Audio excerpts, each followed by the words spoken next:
বল। Hi friend, good morning. আজকে সকাল সকাল চলে এসেছি মাঠে। খুব ঘন কুয়াশা ছিল, খুব ঠান্ডা পড়েছে, তাই আমি আসলাম সর্ষের জমিতে একটা ডিটিএলজি শ্যুট করতে আপনাদের দেখানোর জন্য। কিন্তু আমার একটু খুব লজ্জা লাগছে দেখাতে, আমি দেখাতে পারবো কিনা জানি না। তখন থেকে রাস্তায় যেতে যেতে দেখলাম খুব সুন্দর ফুলকপির চাষ হয়েছে। এগুলো সকালবেলায় দেখতে কেবল ফুল ফুটছে, এগুলো এখনো বিক্রি করতে হয়নি।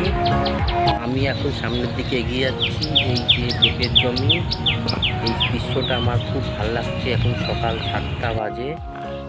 যাওয়ার মাঝখানে একটু ভিডিও করে নিলাম সর্ষের জমির মধ্যে। দৃশ্যটা আমার খুব ভালো লাগছে সকালবেলায়।